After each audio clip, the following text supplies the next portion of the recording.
नमस्कार दोस्तों।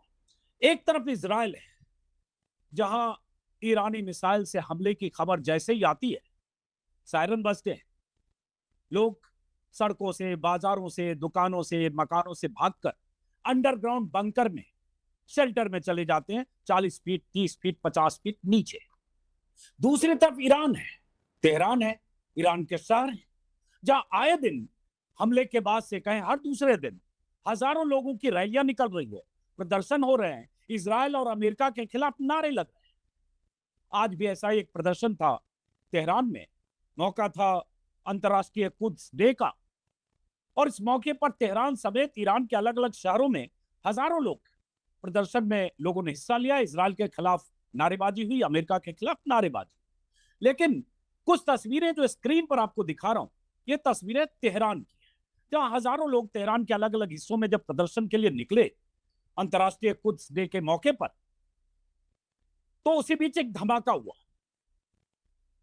यह जगह बताई जाती है तेहरान के फिरदौसी स्क्वायर के पास, और उस धमाके का असर ये, वो तस्वीर में देख रहे हैं, असर ये हुआ कि एक महिला जो प्रदर्शनकारी थी उसकी मौत हो गई। लेकिन खास बात जिसकी वजह से आज ये शो कर रहा हूं, इस प्रदर्शन में ईरान के राष्ट्रपति मसूद पेजेश्कियन, ईरान के विदेश मंत्री अब्बास अरागची, ईरान के सुप्रीम नेशनल सिक्योरिटी काउंसिल के secretary Ali Larijani, senior religious leader Ali Reza Arafi समेत Mohammad Eslami, head of atomic energy agency, और तमाम जो ऊंचे ओहदों पर बैठे लोग हैं ईरान में, वो सब इसमें शामिल हुए। तो इस वीडियो को देखकर थोड़ी मुझे हैरानी हुई कि जब ईरान और अमेरिका टारगेटेड ढंग से किलिंग कर रहा है, हमले कर रहा है, ईरान के सुप्रीम लीडर समेत 40 लीडर्स और कमांडर को मौत की नींद सुला चुका है, ईरान के नए सुप्रीम लीडर मुस्तफा खामेनेई की हत्या के ऐलान कर रहा है, डायरेक्टली इनडायरेक्टली, चाहे ट्रंप कर रहे हो चाहे नेतन्याहू ने आज भी धमकी दी है। ट्रंप ने भी कहा शायद वो जिंदा है लेकिन जख्मी है।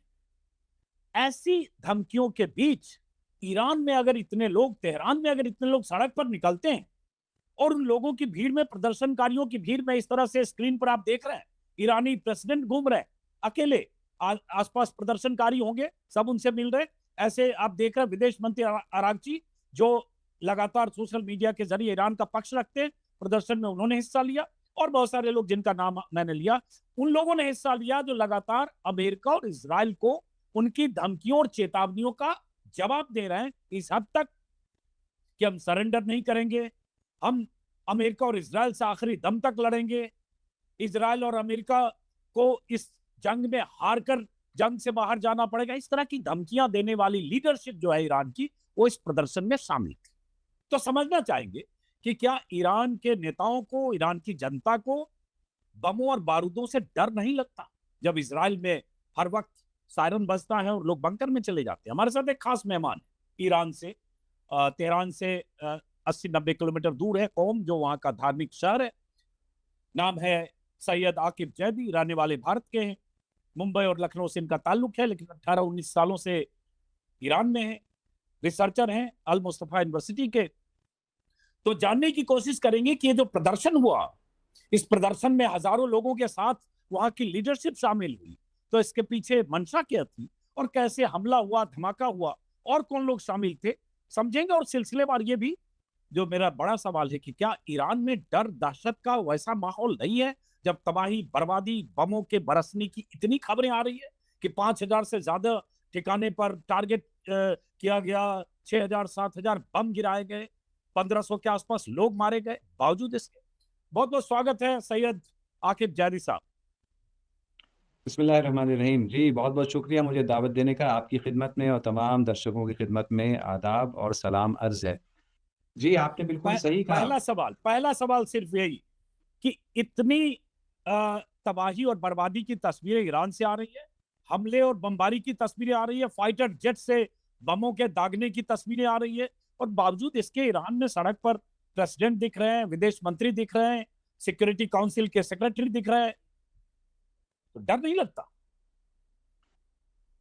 अजित जी, ये जो आश्चर्य और हैरानी आपको हो रही है और कई आपके दर्शकों को भी हो रही होगी, ये मुझ जैसे आदमी के लिए जो यहाँ जैसे आपने कहा कई साल से मैं रह रहा हूँ, मेरे लिए ज़र्रा बराबर ताज्जुब और आश्चर्य की अब क्या बायस नहीं है। क्योंकि मैंने ये इतने सालों में कई बार देखा है कि जहाँ पर खतरा इस मुल्क को, इस सिस्टम को लाहिक होता है, जब भी किसी खतरे का सामना करते हैं, तो उस वक़्त उनका इरादा और मज़बूत हो जाता है। और जहाँ तक डर की बात है, आपके दर्शक अब इतने दिन में तो समझ गए हैं कि एक शिया सोसाइटी में जिसके अंदर वो करबला का तसव्वुर सबसे अहम उनका उनका उनका तसव्वुर है या उनका अहम सबसे आइडियोलॉजी का हिस्सा है, उसके अंदर जो शहादत का तसव्वुर है, वो इस डर और खौफ को मिटा देता है, बल्कि उनके अंदर एक अजीब शुजाअत पैदा करता है कि जाकर वो मुकाबला करे। तो ये कोई ताज्जुब की मेरी बात नहीं, जब आज मैंने भी शिरकत की कुंभ में, मैंने देखा कि बहुत ज़्यादा मजमा था। मैं यही एक्सपेक्ट कर रहा था कि पिछले बरसों बरसों से ज़्यादा इस बार मजमा आएगा, छोटे-छोटे बच्चों को लेकर आए, जबकि जानते थे कि हमला हो सकता है। हाँ, यहाँ पर हमला नहीं हुआ, कुंभ में हमला हुआ तो तेहरान में हुआ। तो मुझे ज़र्रा बराबर आश्चर्य नहीं है। एक फिगर जिसका ज़िक्र आपने नहीं किया वो है judiciary, head of the judiciary. जी जी जी। लाख जी हाँ, लाखों का जो मजमा था वहाँ तेहरान में, उसमें चीफ जस्टिस साहब भी मौजूद थे। जो ये फिरदौसी स्क्वायर पर हमला हुआ, वो वहीं पर मौजूद थे जब ये हमला हुआ। उसका भी क्लिप आया है कि वो मीडिया को इंटरव्यू दे रहे थे सड़कों पर खड़े होके कि कुछ ही फासले पर ये मिसाइल गिरता है। वो इंटरव्यू ऐसा ही जारी रखते हैं। उनके जो सिक्योरिटी स्टाफ है वो उनसे रिक्वेस्ट करता है कि चलिए यहाँ से, तो उन्हें मना करते हैं और उसी तरह उस प्रदर्शन में उसी तरह चलते हुए आगे बाकी जनता के साथ। जहाँ मिसाइल गिरता है अजित जी, मिसाइल जहाँ गिरता है आप वीडियोस देखें, बहुत सारे वीडियोस आए। प्रदर्शनकारी उस समत में भागते हैं, वहां से दूर नहीं भाग रहे हैं। जहां मिसाइल गिरा है उस तरफ भागते हुए जाते हैं। ये मैंने आम देखा जनता ने ईरान मैंने की देखा और नारे लगाते हुए जा रहे हैं उसी तरफ फ्लैग लेके, मैंने उसी तरफ देखा जा वो। रहे हैं, बिल्कुल उसी तरफ जा रहे हैं। ये है इस वक्त ईरान के, चाहे वो यहाँ की हुक्मरान हो, चाहे वो यहाँ की जनता हो, उनके जो उनका जो अकीदा है, उनका जो दीन और मजहब है, ऐसे उनको उनको मौत, सबको जिंदगी प्यारी है, लेकिन जहां शहादत का तस्वुर आ जाता है, वहां पर सारे तस्वुरात, सारे ये जो कैलकुलेशन है वो बदल जाते हैं। और शहादत की जो ये आइडियोलॉजी, इससे जो दूर हैं लोग, उनके लिए इसको समझना भी बहुत मुश्किल है। उनके अंदर इसके प्रति फिर एक आदर पैदा होता है, और जो दुश्मन है, उनके अंदर इसके प्रति एक अजीब किस्म की घृणा और नफरत भी पैदा होती है। ये बताएं, आज जो ये अंतर्राष्ट्रीय कुद्स डे था, ये शायद ईरानी रिवॉल्यूशन के बाद से आयतुल्ला खुमैनी के समय शुरू हुआ, जो फिलिस्तीन पर इजरायली हमले हैं, कब्जे हैं या इसराइल के खिलाफ, और हर साल होता है। माह रमजान, रमजान का जो जुमतुल विदा है, ओके। जो खास इबादतों का दिन है, उसमें ये एक इबादत को और इजाफा कर दिया इमाम खुमैनी ने, जैसे यहाँ पर इस्लामी क्रांति आई, और कहा कि तमाम दूसरी इबादतों के साथ ये इबादत भी होनी चाहिए है कि फिलिस्तीन की आज़ादी के लिए रोजे की हालत में भूखे प्यासे मुसलमान आए सड़कों पर, नारे लगाएं और ये ऐलान करें कि वो फिलिस्तीन को आज़ाद करके रहेंगे। तो ये जुमतुल विदा ही है जिसका नाम होता है इंटरनेशनल कुद्स डे, और ये दुनिया भर में ओके। मनाया जाता है। खुद भारत में भी अगर आप सर्च करें, आपकी टीम देखेगी, तो आज के दिन कई जगह इसको मनाया गया। अजीत जी, तो इसके हाँ। इंटरनेशनल होने के पहलू पर एक दिलचस्प बात मैं कह दूं। एक इसका इंटरनेशनल रुख तो यह है कि दुनिया भर में मनाया जाता है, लेकिन मैं क्योंकि कुंभ में रहता हूं, कुंभ खुद एक इंटरनेशनल सिटी है। धार्मिक सिटी होने के साथ साथ ये एक एकेडमिक सिटी है। तो यहाँ पर दसियों हजार की तादाद में दुनिया भर से छात्र आते हैं यहाँ पर स्टडी करने के लिए। तो आज जो मैंने कुंभ की रैली में देखा, कुंभ जैसे छोटे शहर में भी मैं आपको बता दूं कई लाख का मजमा था, कई लाख का, यानी बगैर किसी में मुबालगे और एग्जैजरेशन के कह रहा हूं। तो यहाँ पर मैंने देखा कि इसमें जहां पर फिलिस्तीन के झंडे लहरा रहे थे इस रैली में, ईरान के झंडे थे, हिजबुल्लाह के झंडे थे, वगैरह वगैरह, मैंने देखा कि कई दूसरे देशों के भी झंडे यहाँ पर लहरा रहे थे। मैंने देखा कई सारे अफ्रीकन जो इसमें हिस्सा ले रहे थे, साउथ अमेरिका के जो आए हुए छात्र हैं वो भी इसमें हिस्सा ले रहे थे, अपने अपने देश का झंडा, अपने अपने देश के बोली बोलते हुए इसमें हिस्सा ले रहे थे। यानी एक इंटरनेशनल तस्वीर इस छोटे से कुम शहर में भी आज देखने को मिली। वजह उसकी कि कुद्स का, यानी जेरूसलम का, यानी फिलिस्तीन के आजादी का मुद्दा, ये एक पूरी के पूरी दुनिया का बड़ा इशू हो गया। उम्मत के लिए तो हमेशा से था, लेकिन अब पिछले 2 ढाई साल से पूरी दुनिया का सबसे बड़ा मुद्दा बन गया है। और क्योंकि ये रैलीज उसके लिए होती हैं इसीलिए सब इसमें जुड़ जाते हैं। अब एक सवाल है, अब हम उस वापस आते हैं जहां से मैंने शुरू किया, क्योंकि एक क्यूरियोसिटी इंडिया में रहते हुए मुझे होती है कि अगर अमेरिका इस ढंग से टारगेटेड ढंग से किलिंग कर रहा है, कर चुका है, सुप्रीम लीडर जो थे उनको मारा, और अभी जो मौजूदा सुप्रीम लीडर नए नए बने हैं, उनके बेटे मुस्तफा खामेनेई वो भी टारगेट पर हैं। अमेरिका की तरफ से धमकी, नेतन्याहू ने आज भी कहा है कि उनके पास कोई लाइफ इंश्योरेंस का बीमा नहीं है, मतलब सीधी एक तरह से धमकी है। तो इन धमकियों के बाद ईरानी राष्ट्रपति जिस तरह से सड़क पर आज दिखे, या ईरानी विदेश मंत्री सड़क पर दिखे, या ईरान के और जैसा मैंने कहा सिक्योरिटी काउंसिल के सेक्रेटरी अली लारिजानी दिखे, और कुछ लोगों के नाम आपने भी कहा, तो क्या ये लोग ऐसे मौकों पर अक्सर आते हैं या आ जाए? जैसे अब ये ये हर प्रेसिडेंट है, मैं जी मैं हाँ, ये कल्पना नहीं कर सकता हूँ कि इस तरह से कोई प्रेसिडेंट सड़क पर, उनके आगे पीछे भी कोई सिक्योरिटी नहीं दिख रही। और सही है ना, ये है ना मसूद पेजेस्कियन ही है ना, गलत तस्वीर तो हम नहीं दिखा रहे ना?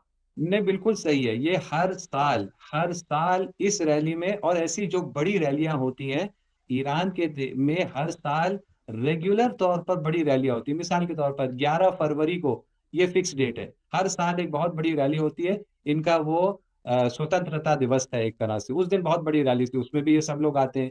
यौम कुद्स की रैली वो रमजान के हिसाब से वो डेट बदलती रहती है, नहीं उसमें भी नहीं, हर साल सुनिए आते सुनिए, हैं। नहीं नहीं, विषय से भटक गए, मेरा सब्जेक्ट अभी है, होते होंगे। मैं कह रहा हूं इस तरह से जब अभी अटैक हुआ है, या जंग का आज 13वां 14वां दिन होने जा रहा है, ऐसी स्थिति में भी ये 13 दिन से निकलते रहे, या 13 दिन बाद आज इस तरह से सार्वजनिक तौर पर दिखे? यहाँ के लोकल मीडिया में रोज खबर आती है कि पिज़िशकियान साहब ने फला मिनिस्ट्री में गए, फला फैक्ट्री में गए। जाहिर सी बात है, सिक्योरिटी का ख्याल रखते हुए जा रहे हैं, यानी क्योंकि जंगी हालात हैं, अलग अलग जाकर जगह देखना कि कहाँ क्या डैमेज हुआ, कहाँ क्या जरूरत है, मीटिंग्स कर रहे हैं, और वो मीडिया में आ रही है। लेकिन हाँ, कुछ सिक्योरिटी का भी ख्याल रखा जा रहा है, क्योंकि टारगेट करने की कोशिश की जा रही है। आज जिस तरह से रैली में नजर आए ना, सड़क पर चलते हुए आम जनता के दरमियान, ये रोज का काम नहीं है। ये इस रैली की अहमियत की वजह से इस तरह से इस रैली में आए हैं। और ये याद रखिए, ये जंगी कार्रवाई का हिस्सा है। अजीत जी, ये देखिए, ये जंग एसिमेट्रिक वॉरफेयर है, यानी दोनों जो पक्ष हैं, दोनों बहुत ताकतवर हैं, लेकिन दोनों की अलग अलग ताकतें हैं। अगर इसराइल की और अमेरिका की ताकत इसमें पाई जाती है कि उसने बंकर बना दिए हैं, और एक ज़माने में सायरन बजते थे, अब तो सायरन वगैरह सब खत्म कर दिए ईरानी हमलों ने, लेकिन एक ज़माने में सायरन बजते थे और लोग चले जाते थे बंकर में। ये उनकी बड़ी कामयाबी थी कि उन्हीं ने ये बना दिया कि छुपने का उन्हीं ने एक व्यवस्था बना दी। ईरान की ताकत इसमें पाई जाती है कि उसने अपने पूरी की पूरी जनता की ऐसी तरबियत की है कि वो निडर है, ये उसकी ताकत है। वो अपनी ताकत के हिसाब से खेल रहे हैं, ये अपनी ताकत के हिसाब से खेल रहे हैं। तो या ईरान में इसी तरह छुपने की जगह है कि नहीं? भाई ईरान में भी इ बहुत सारे अंडरग्राउंड तहखाने होंगे, छिपने की जगह होगी। जैसे सुप्रीम लीडर के लिए कहा जाता है कि अयतुल्ला खामेनेई साहब भी बहुत अंडरग्राउंड, उनके भी सुरक्षित रहने या रखने की जगह थी। हालांकि जिस दिन उनकी किलिंग हुई वो ऐसी कोई जगह शायद नहीं थी, तो वहां भी ऐसा है कि नहीं? ईरान में आम जनता के लिए, आम जनता के लिए, आम लोगों के लिए कोई भी ऐसा बंकर का सिस्टम नहीं है। और जहाँ तक रही इमाम खामेनेई की शहादत की बात, तो ये बाद में ये स्पष्ट हुआ कि वो पूरी उम्र, पूरी ज़िंदगी अपनी, जब भी ये पोस्ट पर रहे तकरीबन 37 साल, एक बार भी बंकर में नहीं गए। जिस दिन शहादत हुई उस दिन भी नहीं गए, उससे पहले भी नहीं गए। ये उनके दफ्तर की तरफ से ऑफ़िशियल बयान आ चुका है। ये बात पहले नहीं बताई जा रही थी, ज़ाहिर-सी बात है, खुद बताना सिक्योरिटी के खिलाफ है। हम्म। लेकिन अब जब वो शहीद हो गए, तो उनकी ज़िंदगी के बारे में बहुत सारी चीज़ें पता चल रही हैं। उनमें से एक ये है कि वो कभी भी बंकर में नहीं गए। इसका मतलब क्या ये है कि कोई भी कभी बंकर में नहीं जाएगा? नहीं, हालात के हिसाब से देखा जाएगा कि क्या ज़रूरी है। लेकिन यहाँ पर आम तौर पर छुपने का कोई कल्चर और यहाँ पर उसकी कोई संस्कृति पाई नहीं जाती है, बल्कि मुकाबला करने की, और ये इनकी ताकत है। इसी तरह से मैं ये भी कह दूँ, एक और ताकत, ये आप पूरी दुनिया आप जानती है कि इसराइल में अगर आप कुछ भी रिपोर्ट करें कि कि ईरानी मिसाइल ने आके किस फौजी ठिकाने को, किस मोसाद के अड्डे को नीस्त नाबूद किया, आपको पकड़ के जेल में डाल देंगे। बहुत ही सख्त वहाँ सेंसरशिप है। ईरान में इस वक्त कोई सेंसरशिप नहीं है। मैं आपसे बात कर रहा हूँ, आप सड़क पे जाके बात कर सकते हैं, मैं जाके बात कर सकता हूँ, लोगों से इंटरव्यू ले सकता हूँ, सब कर सकता हूँ। ये भी देखिए, एसिमेट्रिक वॉरफेयर में एक फर्क है। उन्होंने अपनी ताकत इसमें बना ली है, वो समझते हैं कि उनकी ताकत है कि हम सच्चाई पर पर्दा डालेंगे। ईरान ने अपनी ताकत इस पर बताई है कि जो भी डैमेज होगा हम फौरन दुनिया के सामने उसको ले आएंगे और हम कहेंगे हाँ ये डैमेज हुआ है, ये शहीद हो गए, ये डैमेज हो गया है, लेकिन इससे कोई फर्क नहीं पड़ता। क्यों? क्योंकि ईरान की जनता डैमेज और लॉस की खबर से डरती और मायूस नहीं होती है, बल्कि कहती है अच्छा ये किया, आपने बच्चियों को मारा, आपने वाटर डिसैलिनेशन प्लांट पर हमला किया, आपने बैंक अस्पताल पर मारा, अब हमारा इरादा और मजबूत हो गया है, हम और मजबूती से आपसे मुकाबला करेंगे। अलबत्ता ईरानी ये नहीं कहते कि हम भी हॉस्पिटल को मारेंगे, हम भी स्कूल को मारेंगे। वो कहते हैं हम आपके फौजी ठिकानों को और जासूसी ठिकानों को और ज्यादा मारेंगे। तो इस वजह से दोनों अपनी-अपनी ताकत के हिसाब से ये मुकाबला कर रहे हैं। एक की ताकत छुपने में, छुपाने में, सर छुपाने में, हकीकत छुपाने में। इस तरफ निडर होने में और अच्छा हकीकत को अच्छा, सामने एक लाने में। सवाल, एक सवाल तो ये भी हो सकता है कि इजराइल या अमेरिका जो अटैक कर रहा है वो टारगेटेड ढंग से मिलिट्री एस्टेब्लिशमेंट या जो उनके कमांडर्स की छिपने की जगह होगी या न्यूक ठिकाने के बारे में जो जानकारी होगी या मिसाइल प्रोडक्शन सेंटर होंगे या नेवल बेस होगा, जो भी होगा उसको टारगेट कर रही है अमेरिकी इजरायली सेना। हालांकि स्कूल में उनकी मिसाइल गिरने से 250 बच्चे समेत टीचर की मौत हुई, और ईरान से जो है मिसाइलें दागी जा रही है, जहां तहां दागी जा रही है, इसलिए वहां के लोग बंकर में जा रहे हैं। ईरान इजराइल ये कह सकता है कि हम सिविलियन को टारगेट नहीं कर रहे हैं, इसलिए सिविलियन फ्री होके घूम रहा है। देखिए, मैं यहाँ पर रह रहा हूँ, मैं हालात को नज़दीक से देख रहा हूँ, यहाँ पर किसको टारगेट किया जाए। यहाँ अगर मिलिट्री टारगेटिंग हो रही है, तो हम लोगों को तो पता नहीं चल रहा है कि मिलिट्री साइट्स को क्या टारगेट हो रहा है, नहीं कर रहे हैं। लेकिन हम जो सिविलियंस का देख रहे हैं, वो मैं देख सकता हूँ, सुन सकता हूँ, मेरे सामने की बात है। कल रात ही इसी शहर के किनारे जो टोल प्लाजा है हाईवे पर, अजीत जी, उसको जो है उस पर हमला कर दिया। बताइए, टोल प्लाजा पर हमला, क्या कौन सा उसमें फौजी उसमें पावर पाया जाता है?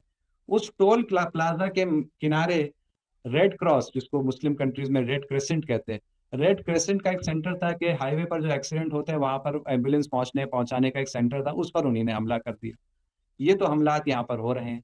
जिस स्कूल में मेरी बच्ची पढ़ती है, वो स्कूल बुरी तरह डैमेज कर दिया गया। उस पर नहीं गिरा, उसके किनारे गिरा, घरों पर गिरा।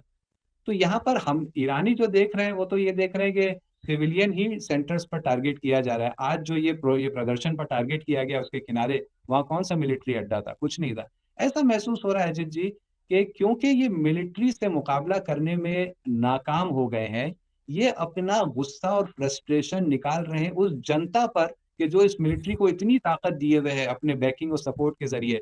वो नफरत जो एक जमाने से इनके दिलों में थी जनता को लेकर, लेकिन जबान पर वो ये लाते थे कि हमें तो रेजीम चेंज करना है। उन्हें रेजीम चेंज सिर्फ नहीं करना है, उन्हें इस जनता को, इस देश को नाबूद करना है, क्योंकि उन्हें पता है कि इस सो कॉल्ड रेजीम के पीछे जो असल ताकत है वो जनता है। जनता ने ये रेजीम बनाई और इसको आज तक सपोर्ट किया है, इसीलिए उसको नाबूद करना है। तो सिविलियन अटैक्स बहुत हो रहे हैं। ईरान ने हर सिविलियन अटैक को ईरान अनाउंस करता है। 2 दिन पहले ईरान ने अनाउंस किया कि 16,000 से ज्यादा मकान, 2 दिन पहले की खबर, वो डैमेज हुए। चाहे थोड़ा डैमेज हुए या बाज तो पूरी तरह से बर्बाद हो गए। सबसे पहले तो ईरान को अपने डैमेजेस अनाउंस करने में कोई झिझक और डर नहीं है, जबकि इसराइल और दूसरी कंट्रीज नहीं करते। दूसरी बात, अक्सर जो डैमेजेस वो कह रहा है वो सिविलियन हुए, और इस तरह से इंश्योरेंस का क्लेम और कैसे गवर्नमेंट जो है उसको मुआवजा देगी, वो सारा सिस्टम जो है वो अनाउंस हो गया है, उसको लोग फॉलो भी कर रहे हैं। तो सिविलियन, हम तो यहाँ सिविलियन अटैक्स ही देख रहे हैं, और शायद उसकी वजह है कि क्योंकि मिलिट्री को नुकसान पहुंचाने में वो नाकाम है। कल रात जो फ्यूल टैंकर गिरा दिया है, खबरों में आया होगा। दो तीन जंगी बातें भी हो जाए अगर, तो मेरे ख्याल में आपके दर्शकों के लिए जानकारी अच्छी रहेगी बिल्कुल बिल्कुल। कि यहाँ पर सिविलियन हम अटैक्स हो रहे हैं। लेकिन ईरान के जो साथी हैं इस्लामी प्रतिरोध मोर्चा, उन्हीं ने कल रात क्या कारनामा किया है, इराक में एक बहुत ही दो advance fuel tanker, KC-135 series के, जो एक फ्यूल टैंक यानी हवाई जहाज हैं कि जो हवा में उड़ते हैं और हवा में ही रिफ्यूलिंग करने वाले जो रिफ्यूलिंग, एयरक्राफ्ट होते हैं। फाइटर जेट की पेट्रोल, क्योंकि उनमें पेट्रोल कम होता है, फाइटर जेट अब दूर से आ रहे। ये भी याद रखें रजत जी, ईरान पर हमला करने के लिए फाइटर जेट यहाँ खाड़ी के देश से, जॉर्डन वगैरह से कोई उड़ नहीं पा रहा है, इराक से कोई उड़ नहीं पा रहे। क्यों? क्योंकि सब ध्वस्त कर दिए गए ये बेसेस। अब दूर दूर से आ रहे हैं, वहां से जब आएंगे दूर से तो वापसी नहीं कर पाएंगे जब तक रिफ्यूलिंग नहीं होगी हवा में उनकी। तो ये रिफ्यूलिंग टैंकर्स बहुत अहम है। तो ये रिफ्यूलिंग टैंकर्स दो को मारा, 1 मार गिराया और वो खत्म हो गया, उसका सारा जो उसका मिलिट्री स्टाफ था मर गया। एक डैमेज हुआ और वो भागा और इसराइल में जाकर उतरने में वो कामयाब हो गया। इसको किसने हालांकि मारा? अमेरिकी सेंट्रल कमांड का कहना है कि वो जो दोनों रिफ्यूलिंग टैंकर जेट थे, वो उसमें से वो क्रैश हुआ एक जेट, जिसमें से 6 में से 4 क्रू मेंबर की डेथ हो गई, दूसरा की इमरजेंसी लैंडिंग हुई। उनका कहना है कि ये किसी अटैक में या क्रॉस फायरिंग में या फ्रेंडली फायरिंग में ये जेट क्रैश नहीं हुआ या नुकसान नहीं हुआ। ठीक है, ये उनका कहना है। ईरान के जो आईआरजीसी के सेंट्रल कमांड है, उसने रिलीज किया पहले अनाउंसमेंट कि इसको इराकी रेजिस्टेंस ने मार गिराया। ये भी देखिए दिलचस्प बात है, मार गिराया है इराकी हश्द-उश-शाबी यानी पॉपुलर मोबिलाइजेशन फोर्सेस ने। अनाउंसमेंट कौन कर रहा है? ईरान का आईआरजीसी कमांड, जो इस पूरे रीजन में जो इंटीग्रेशन पाया जाता है इस्लामी प्रतिरोध मोर्चा के विभिन्न भागों के दरमियान, हम्म, उसकी ये एक हम्म, एक उदाहरण भी इसके अंदर पाया जाता है। वो कह रहे हैं हम्म, ऐसा हुआ है, ठीक है, उन्हें कहने दीजिए, ये कह रहे हैं। देखते हैं हम्म, आगे नतीजा क्या होता है कि ये टैंकर्स अब दोबारा यहाँ पर मंडलाते हुए नज़र आते हैं या फिर ये इनका यहाँ से खुदाफिज़ी हो चुकी है। दूसरी फ़ौजी ख़बर जो आज आईआरजीसी से सेंट्रल कमांड ने 2 अहम ख़बरें दी एयरक्राफ्ट कैरियर्स के ताल्लुक से। एक अनाउंसमेंट उसने अब्राहम ये लिंकन। किया, एब्राहम लिंकन एक उनमें से है कि जो कई 100 किलोमीटर दूर जो है वो अरेबियन सी में खड़ा रहता है, कि उसको अब तक 2 बार टारगेट किया जा सका है। तीसरी बार उसको टारगेट करने के बाद आईआरजीसी ने कहा है कि अब वो नॉन ऑपरेशनल हो गया है। यानी या तो वो अब चल ही नहीं सकता, वहीं खड़ा रहेगा, या नहीं चल सकता है लेकिन किसी भी किस्म की जंगी कार्रवाई करने लायक नहीं रहा है। दूसरी और भी दिलचस्प खबर जो आईआरजीसी के सेंट्रल कमांड ने अनाउंस की है कि जो यूएसएस जेरल्ड फोर्ड है, जो एक लंबे अरसे से यूं ही चुपचाप रेड सी में बैठा हुआ है, शायद इस डर से कि किसी दिन अगर यमनी अंसारुल्लाह इस दाखिल हो गए जंग में तो कुछ करना पड़ेगा, गर्चे वो पहले हार चुके हैं उनसे। मई 2025 में हार के भाग चुके हैं ये जेरल्ड, ये यही सब एयरक्राफ्ट कैरियर्स। लेकिन बहरहाल एक ज़माने से चुपचाप वहाँ खड़ा हुआ था। अमेरिकन फोर्सेस ने अनाउंस किया है कि उसमें तकनीकी मुश्किल कुछ पैदा हो गई है। आईआरजीसी के सेंट्रल कमांड ने कहा कि वो तकनीकी मुश्किल हमने पैदा नहीं की है, बल्कि उसी पे जो तैनात जो सैनिक हैं, उन्होंने सैबोटाज किया है अपनी ही शिप को, ताकि वो ईरान के नज़दीक और ना जा सके। ये दावा है आईआरजीसी सेंट्रल कमांड का, आइंदा दिनों में पता चलेगा कि क्या चल रहा है। लेकिन दोनों का नॉन ऑपरेशनल हो जाना, चाहे वो सैबोटाज की वजह से हो अपने ही सैनिकों या आईआरजीसी के हमले की वजह से हो, वो तकरीबन पिक्चर सामने आ चुकी चलिए अब वापस लौटते हैं। एक अहम सवाल है कि ईरान के जो नए सुप्रीम लीडर हैं, मुज्तबा खामेनेई, आयतुल्लाह खामेनेई साहब के बेटे, वो किस हाल में है? ईरान में क्या खबर है? कल भी मैंने ईरानी प्रोफेसर से बात की थी, लेकिन आज सन टेबलाइड है वहाँ का, लंदन का, उसने छापा है कि वो कोमा में है, पैर में और हाथ में बहुत जख्म लगा है। और ट्रंप ने भी कुछ इसी तरह की बात की है कि वो जिंदा हैं लेकिन किस हाल में, आप जानते हैं। ईरान में क्या खबर और क्या चर्चा है उनके बारे में? है। ईरान में उनको लेकर पूरी संतुष्टि पाई जाती है, पूरा इत्मीनान पाया जाता है कि वो जहाँ भी हैं, वो सुरक्षित हैं। और अगर उनको थोड़ी बहुत चोट और ज़ख्म पहुँचा भी है, हो सकता है पहुँचा हो उस हमले में, लेकिन वो ऐसा नहीं है कि वो जो उनका कर्तव्य है, जो इस वक़्त सरबराही और रहबरी उनको करना है, उसमें कोई अड़चन या रुकावट पैदा नहीं होगी।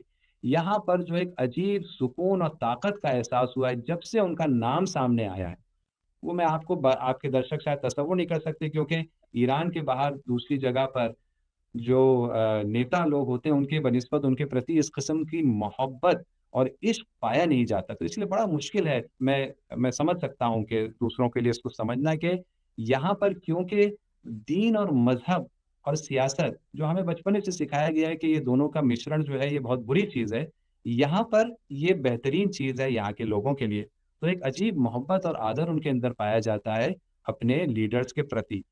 तो कोई यहाँ पर कोई इसको लेकर कोई टेंशन नहीं है, यहाँ कोई घबराहट नहीं है और पूरा इत्मीनान है। और कल जो उनका बयान आया है, वो बयान हर जगह चर्चा उसी पर बयान की हो रही है। उस बयान में जो खूबियाँ हैं, उस बयान में जो मज़बूती इरादा है, उस बयान को की तुलना की जा रही है उनके शहीद वालिद के मुख्तलिफ बयानात से, और कहा जा रहा है कि कितना मिलता-जुलता बयान है उनके वालिद के बयानात से, वगैरह-वगैरह। तो उससे एक यहाँ पर ज़र्रा बराबर भी कोई इसको लेकर घबराहट या कोई प्रश्न भी पाया नहीं जाता है। सन जैसे हम्म, टैबलॉइड न्यूज़पेपर्स वगैरह वो तो ज़ाहिर-सी बात है वो अपना काम करेंगे, उन्हें करने दें। जो ज़मीनी देखिए मैदान लेकिन में लेकिन अजीत जी, मैं ये बस चलिए आप जुमला अपनी कह दूँ, बात पूरी कीजिए। हाँ। मैं अपनी बात ये कह दूँ, क्योंकि और मैं आपके जो आपके व्यूअर्स हैं, मैं उनको ये हवाला भी दूँगा कि भारत में इस सिलसिले में अच्छा काम कर रहे हैं प्रवीण सोनी साहब, जो फोर्ब्स मैगज़ीन के एडिटर हैं, आपने भी देखा होगा उनके प्रोग्राम। कि देखिए, ये एकदम वाज़ेह और स्पष्ट है कि अमेरिका और इस्राएल ये जंग हार चुके हैं। इसको लंबा खींचा जा रहा है और सिविलियंस को टारगेट किया जा रहा है ताकि इस हकीकत पर पर्दा पड़ा। क्योंकि मैदान में हार चुके हैं, इसलिए मीडिया की दुनिया में उसको कॉम्पेंसेट करने की कोशिश की जा रही है और करती करेंगे आगे भी। लेकिन अभी कब तक कर पाते हैं और कब तक इसको खींच पाते हैं, कब तक अमेरिका और इस्राएल टिक पाएगा, ये सामने सवाल है, लेकिन ज़्यादा अब लगता है दिन टिक नहीं पाएँगे। जी, फरमाइए। जो नए सुप्रीम लीडर हैं मुज्तबा खामनेई, उनकी सेहत को लेकर सवाल कई तरह के कयास इसलिए हैं सैयद आकिब जैदी साहब, क्योंकि कल भी जो कई दिन बाद 5 या 6 दिन बाद, 6 या 7 दिन बाद चुने जाने के, उनका जो बयान आया वो रिटन आया और किसी टीवी चैनल की एंकर की तरफ से बताया गया। मतलब उनका पब्लिक अपीयरेंस अब तक नहीं हुआ मुज्तबा खामनेई का। भले उन्होंने अपने बयान में कहा कि हम शहीदों और बच्चों के खून का बदला लेंगे, स्ट्रेट ऑफ हॉर्मुज को नहीं खोलेंगे, अमेरिका से मुआवजा कंपनसेशन लेंगे, ये सारी बात ऐलान जंग को आगे बढ़ाते हुए उन्होंने की। लेकिन उनका पब्लिक अपीयरेंस न होना ये सवाल खड़े करता है कि क्या बुरी तरह से जख्मी तो नहीं है? यकीनन सवाल तो ये लोगों के ज़हन में खड़े किए जा रहे हैं और इसपे कोई मसला नहीं है। मैं इसका कोई जवाब नहीं दे सकता क्योंकि मेरे पास कोई अंदर की कोई सिलसिले में कोई जानकारी या मालूमात नहीं है। मेरे सामने जो सूरत-ए-हाल है, मैं वो आपको बस बता सकता हूँ। वो ये है कि यहाँ की जनता इस चीज़ को लेकर बिल्कुल फ़िक्रमंद नहीं है। बिल्कुल फ़िक्रमंद नहीं है। क्यों? क्योंकि इस निज़ाम ने 47 साल में अपना लोहा मनवाया है, सिर्फ़ दुश्मन से मुकाबला करने को लेकर नहीं, बल्कि जनता के सामने सच्चाई और सदाकत से पेश आने में। पहले ये रहबर की शहादत हो गई, 24 घंटे के अंदर उसका ऐलान हो गया। जहाँ पर भी कोई शहीद हो रहा है, फ़ौरन बताया जा रहा है। कोई घर डैमेज हो रहा है, कोई हॉस्पिटल डैमेज हो रहा है, फ़ौरन बताया जा रहा है। तो यहाँ की जनता को, क्योंकि 47 साल इस्लामी क्रांति के बाद से उसको ये भरोसा हो गया है कि ये निज़ाम अपने बारे में झूठ नहीं बोलता, हमारे बारे में झूठ नहीं बोलता, इसलिए कोई भी यहाँ घबराहट जनता में इस सिलसिले में पाई ही नहीं जाती। बाहर चाहे जो भी कयास लगाए जाएँ, यहाँ की जनता पर उसका कोई असर नहीं। एक मैं उदाहरण दे दूँ, अभी जब 12 हाँ। रोज़ा जंग हुई थी, 12 रोज़ा जंग के दौरान भी शुरू में जो शहीद रहबर है वो नज़र आए और फिर आखिर में वो दोबारा आए। बीच में कई दिन वो नहीं आए, उस ज़माने में भी बहुत बातें हो रही थी, आपको याद होगा। या जंग खत्म होने के बाद कई दिन तक वो नज़र नहीं आए। उनके तरफ से जो अज़ादारी और मजलिस जो होता है उस ज़माने में, मुहर्रम फिर फ़ौरन जंग के बाद मुहर्रम शुरू हो गया था। तो उनकी तरफ से मजलिस का प्रोग्राम होता है और वो उसमें शिरकत किया करते थे। लेकिन हुँ। कई दिन तक उन्होंने शिरकत नहीं की। इस पर जो है एक बड़ा बवाल जो है इंटरनेशनल मीडिया में बनाया गया, यहाँ तो सुकून था। लेकिन फिर आखिरी दिन वो आ गए मजलिस में और खड़े होकर उन्होंने तकरीर की। तो ये टाइप की चीज़ें कि हम एक्सपेक्ट करें कि क्योंकि इंटरनेशनल मीडिया की कोई डिमांड है कि कोई कैमरे के सामने इस वक़्त आए और ना आए, इसी के मुताबिक यहाँ की लीडरशिप चलेगी, ऐसा नहीं है। बल्कि खुद उनके फ़ायदे में है कि अगर वो अपने दुश्मनों को इस सिलसिले में एक कन्फ्यूज़न में लेकर रखे, क्योंकि यहाँ की जनता किसी भी किस्म की घबराहट का शिकार नहीं है इसको लेकर। एक आखिरी सवाल है, जैसे आपने बार-बार जनता के इश्क मोहब्बत की बात की वहाँ के रिजीम के को लेकर, चाहे अयतुल्लाह खामेनी साहब हों या अभी जो उनके वारिस चुने गए मुज्तबा खामेनी। लेकिन ये भी तो सच है कि जनवरी में वहाँ प्रदर्शन हुआ, विरोध हुआ, रिजीम चेंज करने के लिए वहाँ के बहुत सारे लोग भी सड़कों पर उतरे। इसके पहले भी 2-3 साल पहले वहाँ बहुत बवाल हंगामा हुआ था, महिलाओं ने विरोध किया था। तो प्रदर्शन और विरोध को कुचले जाने की खबरें भी ईरान से बहुत आई कि विरोध प्रदर्शन को वहां बहुत ही कहें तो निर्ममता से कुचल दिया जाता है। और अब जंग के हालात हैं, इसलिए अब वो विरोध प्रदर्शन नहीं दिख रहा है। सही। अजीत जी, मैं ये सारे प्रदर्शन में हत्ता जिस ज़माने में अहमद-ए-निजाद साहब दूसरी बार प्रेसिडेंट बने थे और ग्रीन रेवोल्यूशन करने की यहाँ कोशिश की गई थी, वो उस ज़माने में भी मैं यहाँ मौजूद था और नज़दीक से देखा। 2009 की मैं बात कर रहा हूँ, आपको याद होगा वो बहुत बड़ा एक हम्म। एक बवाल बना था।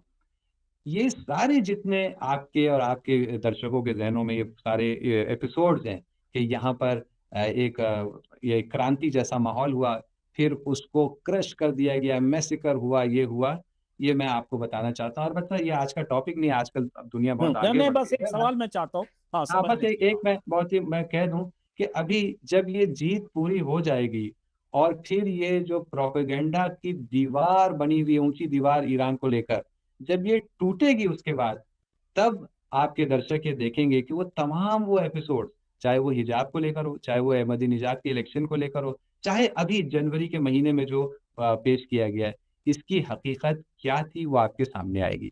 जनवरी के ही जो अभी एपिसोड है, जो मेरे ही सामने के सारे वाक़यात हैं, जनवरी के एपिसोड ये है कि 8 और 9 जनवरी को चंद हज़ार लोग, ये 9 करोड़ लोगों का देश है, चंद हज़ार लोग एक प्लानिंग के तहत लाए जाते हैं अमेरिका-इज़राइल के ज़रिए भड़कावे में और पैसा-वैसा देकर, और वो यहाँ पर सड़कों पर दहशत फैलाते हैं, जो आईएसआईएस का तरीका था, गला काटना, ये सब करना, वो करते हैं। ज़िंदा लोगों को जलाते हैं कि उसके ज़रिए एक ऐसा शॉक पैदा हो कि उसके ज़रिए फिर मिलिट्री हमला शुरू हुआ और उसके बहरहाल, ये चंद हज़ार लोग आते हैं।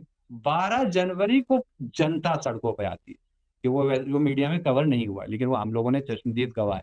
12 जनवरी को जो जनता सड़कों पे आती है, 9 करोड़ की आबादी में से 3 करोड़ की आबादी सड़कों पर आती है 12 जनवरी को, ये कहने के लिए कि वो जो 8 और 9 जनवरी को हुआ, वो हमें हरगिज़ कबूल नहीं है, और जो उसके मुजरिम हैं उनको सख्त से सख्त सज़ा दी जाए। ये हुकूमत, ये सिस्टम, ये हमारे सपोर्ट से चलता है और हमेशा चलेगा। ये थी वो जनता जो सड़कों पर आई, वो और ये मीडिया में नहीं आ सका, अब आएगा। इस जीत के बाद ये सब सब बातें सामने आएँगी। 8 और 9 जनवरी को एजेंट सामने आए थे, जनता सामने नहीं आई थी। लेकिन ख़ैर ये अभी का विषय नहीं है। अभी तो जो जीत हो चुकी है, पर्दा उस पर से उठना बाकी है अजीत जी। नहीं, आप चंद कह रहे दिन जीत में हो चुकी ईरान की, ट्रंप रोज कह रहे जीत हो चुकी है, अमेरिका की बस सिर्फ जंग खत्म होने का ऐलान बाकी है। जी, ज़ाहिर-सी बात है। लेकिन अब वो वक़्त ही बताएगा कि कौन इसमें सही है। वो फ़र्द जो अब तक कह चुका है कि मैं पैनामा कनाल को अपने कब्ज़े में ले लूँगा, ग्रीनलैंड को अपने कब्ज़े में ले लूँगा, गज़्ज़ा पर मेरी प्राइवेट प्रॉपर्टी हो जाएगी, और ईरान ने ये मान ली है शर्त, ईरान वो सच बोल रहा है, या वो लोग सच बोल रहे हैं जिनके बैकग्राउंड में और जिनके ट्रैक रिकॉर्ड में झूठ बोलने का कोई रिकॉर्ड नहीं मिलता। ये चंद दिन में, जिन लोगों के लिए अभी तक स्पष्ट नहीं हुआ है, चंद दिन में सबके लिए स्पष्ट हो जाएगा कि जीत यहाँ पर किसकी हुई। चलिए, बहुत बहुत शुक्रिया सैयद आकिब जैदी साहब। हमारी आपकी बातचीत होती रहेगी, देखते हैं जंग कब तक खिंचती है। हम तो हर वीडियो में हम दुआ करते हैं कि जंग जल्दी खत्म हो, क्योंकि इसमें बेकसूरों की जान जाती है, आमीन, चाहे आमीन, जहां भी बेशक। जाए, स्कूल में मैं जाए, अस्पताल में जाए, सड़क पर जाए। जी, मैं एक जुमला प्लीज बस कुछ कहना कहना चाहता चाहें। हूँ आपके जी, माध्यम से आपके दर्शकों के, कि देखिए ये जंग के आजकल मीडिया में ये मौज़ू छाया हुआ है, जंग का मौज़ू, और आपने सही कहा, जंग जितनी जल्दी खत्म हो ये सही है, यही होना चाहिए। मैं बस दर्शकों से एक गुज़ारिश करना चाहूँगा कि इस आप जब इस जंग को फ़ॉलो कर रहे हैं मीडिया में, इसको किसी टूर्नामेंट की निगाह से ना देखें कि ये जीता, ये हारा, ये पड़ा हुआ, ये नुकसान, बल्कि इसको इंसानियत के एक फ़ैसला-कुन मोड़ के तौर पर देखें। इस वक़्त इंसानियत का एक ही तारीख़ में एक तब्दीली आने जा रही है। उस निगाह से देखें, देखें कौन मज़लूम है, उसको सपोर्ट करें, और इस दुनिया में जो तब्दीली आने वाली है उसके बाद अपने लिए बेहतर कोई किरदार और ज़िंदगी खोजने के लिए अभी से आमादा हो जाएँ, क्योंकि बहुत बेहतर दौर अनक़रीब शुरू होने वाला है। बहुत बहुत शुक्रिया सैयद आकिब जैदी साहब। बातचीत हमारी होगी फिर कभी। फिलहाल नमस्कार।